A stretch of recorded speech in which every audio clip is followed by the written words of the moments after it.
Hello, everybody. I'm Bob Keyser, and this is the Son of Man Urantia Project. This episode is the first part of Chapter 28, the second preaching tour. On Sunday, October 3rd, AD 28, Jesus, the 12 apostles, 117 newly taught evangelists, and quite a few other curious folk, embarked on the second series of public teachings throughout Galilee. This time around, they visited close to a dozen major cities and a lot of other villages along the way, ending the excursion almost 3 months later on December 30th. Before everyone headed out that Sunday morning, Andrew and Peter asked Jesus to give the final charge to the new evangelists. Jesus said no, that it wasn't his place to do the work, that others could manage themselves.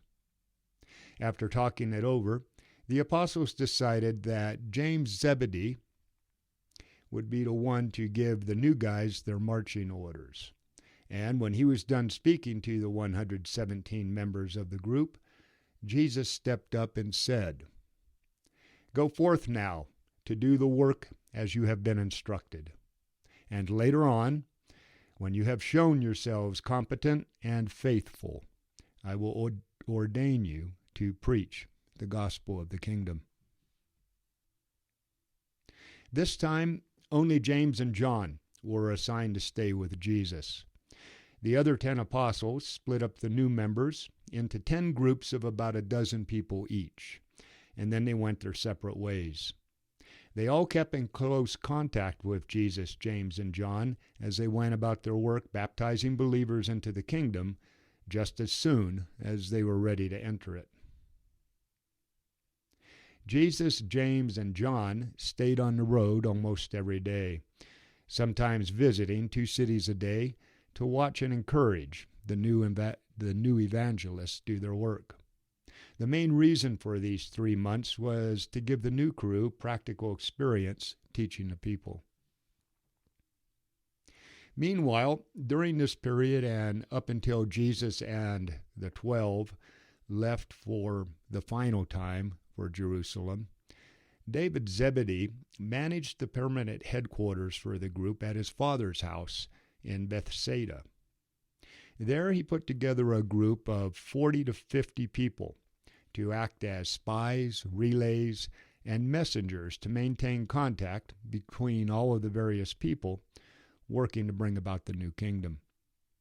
At times, to supplement the group's funds, he'd have to go back to work fishing for a few days at a time. Zebedee did all of this on his own, but of course with Andrew's approval. The widespread fame of Jesus. By the time this teaching tour began, Jesus' fame as a healer had spread throughout all of Palestine, Syria, and into the surrounding countries. For weeks after they left the Bethsaida camp, people continued to show up, wanting to be healed. And when they didn't find Jesus, they'd go out searching for him. During this time, Jesus didn't perform any so-called miracles to heal people. But because of their intense faith in Jesus, many people were brought to health. About this time, and continuing throughout the remainder of Jesus' time on earth, some strange things started to happen when people came to be healed. During this particular trip, teaching for 3 months, more than 100 people from cities far away were somehow unconsciously healed by Jesus. They'd in turn go back home and tell everyone what had happened, even though every single time Jesus had told them to tell no one. All of this did a lot to increase Jesus' fame throughout the region. The celestial host was never told just what happened in these cases of spontaneous healing, other than a few times where Jesus simply said, I perceive that power has gone forth from me. Like one time when he was touched by a sick child, and he said, I perceive that life has gone forth from me. Since Jesus didn't tell us exactly what happened at these times, it's not our place to try and explain the specifics of how these events occurred. But it is okay for us to give you our opinion about what happened. We believe three powerful and interrelated influences came together to result in these cases of spontaneous healing. The first power relates to the degree of living faith in the heart of the person wanting to be healed, and the fact that the person wanted to be healed for its spiritual benefits rather than just physical relief. The second, the sympathy and compassion of a mercy-dominated Creator Son with almost unlimited healing powers. And third, the fact that Jesus was the personified expression of God's will. That means that when Jesus would meet someone with a human need that his divine nature could fulfill, and if in that moment God was not willing otherwise, it was. While these events weren't conscious to Jesus' human side when they happened, they were immediately recognized by his divine nature. So, in other words, we believe the cause behind these events of spontaneous healing can be found in the great law of creation that we have long known, which is what the Creator's Son desires and the Eternal Father wills is. Our opinion is that when people were in Jesus' presence, that some levels of their faith were so strong that at times it actually compelled healing by the spiritual forces associated with Jesus. It's therefore a fact of record that there were many times when Jesus caused men to heal themselves through the strength of their own faith. A lot of people, though, only wanted to be healed for selfish reasons. One example was the rich woman from Tyre, who along with all of her servants showed up wanting to be healed. And as they followed Jesus throughout the land, she kept offering him more and more money, as if God's power was for sale to the highest bidder. At no time did this woman ever become interested in the gospel. She was only interested in healing her physical body. The people's attitude. Jesus understood men. He knew what was in their hearts and minds. If his teachings had been left as he had taught them, combined with the superb story of his life on earth, all of the nations on earth would have quickly chosen his gospel of the kingdom. While Jesus' early followers meant well when they restated his teachings to make them more acceptable to certain peoples, nations, and religions, this only resulted in making his teachings less acceptable to all other peoples, nations, and religions. The Apostle Paul wrote a lot of letters instructing people on the new religion as he tried to win over certain groups that were present in those days. Other apostles did the same, but none of them realized that someday someone would come along and combine all of these letters and put them out there as Jesus' actual teachings. So the end result is that while Christianity does contain more of Jesus' teachings than any other religion, it also has a lot in it that Jesus didn't teach. Aside from incorporating many of the Persian mysteries and later Greek philosophy into early Christianity, two other great mistakes were made.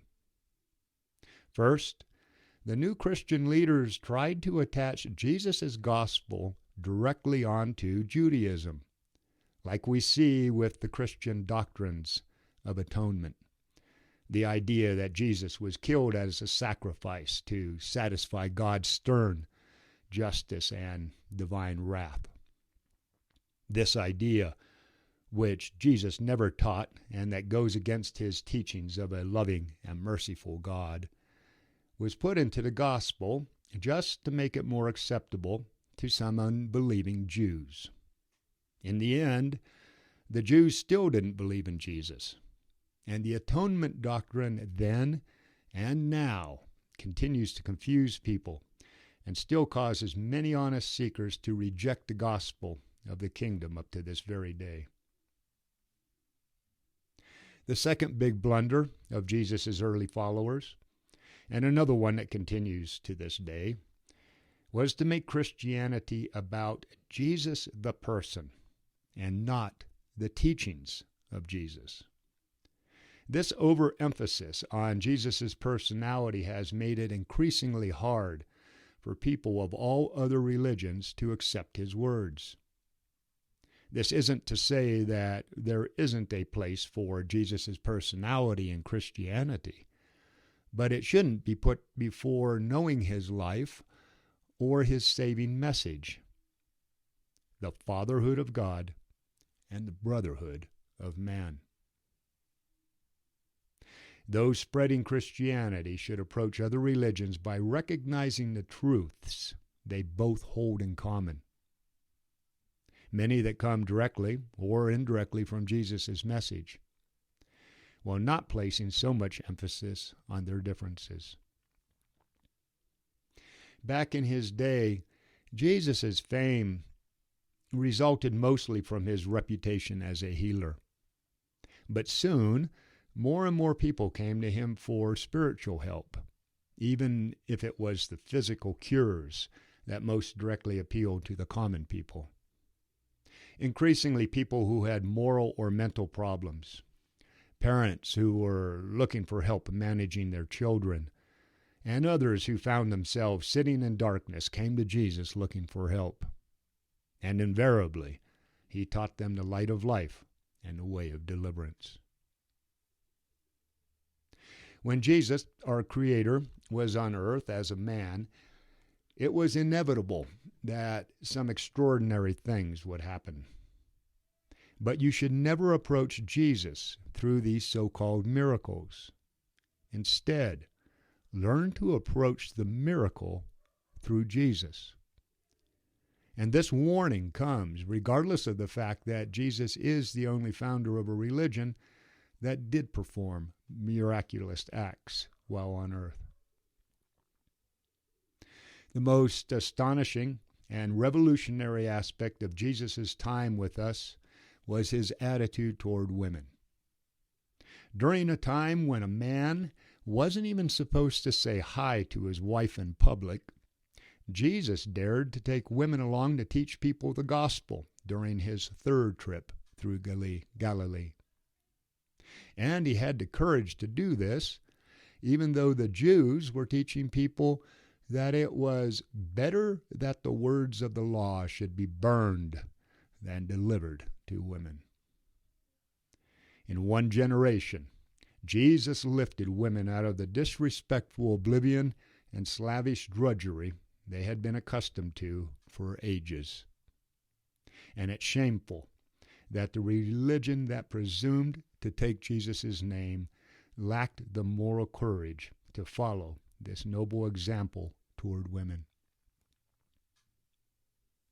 The people who chatted with Jesus found that he held none of the superstitions common at the time. He had no religious prejudices, and he was never intolerant of others' beliefs. He held no social grudges. While he followed the parts of Judaism that were true, he didn't hesitate to disregard teachings that were just superstitious man-made traditions designed to enslave people. He dared to teach that accidents, catastrophes, and other bad times weren't sent from God for some reason to punish man.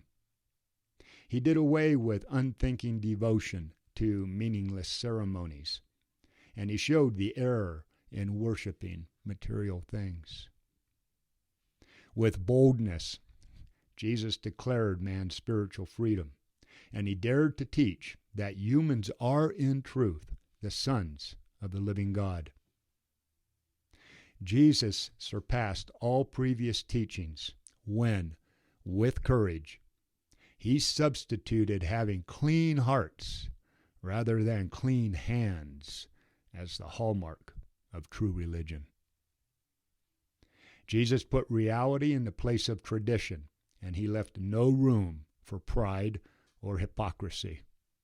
At the same time, Jesus didn't criticize or disregard the social, economic, political, or religious aspects of his day. He wasn't a militant. He was a progressive evolutionist. He only did away with something the people believed in when he had something better with which to replace it. People followed Jesus because they wanted to. He didn't force them to believe in him. Only 3 men that Jesus invited to be disciples ever refused him. He had a peculiar way to draw men to him, but he wasn't dictatorial with them. Jesus' confidence was compelling, and no man ever had a problem with him giving orders. His authority was absolute, but no one ever objected to it. He let people call him master. Jesus was admired by everyone except those with deep-seated religious hatreds, or those who saw him as a threat to their political power. The people were astonished at his teachings.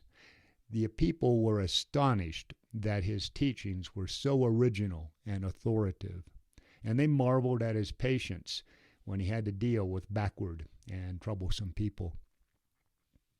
Jesus inspired hope and confidence in all of his followers. The only people who feared Jesus were those who had not met him, and the only people to hate Jesus were those wanting to cling to the evil in their hearts at all costs. Jesus exercised a strong and fascinating influence on both foes and friends. People would follow him for weeks just to be around him, and his devotees loved him beyond what human words can express. And this is still true to this day, as it will continue to be true throughout all ages, that the more people get to know Jesus, the more they will love and follow him.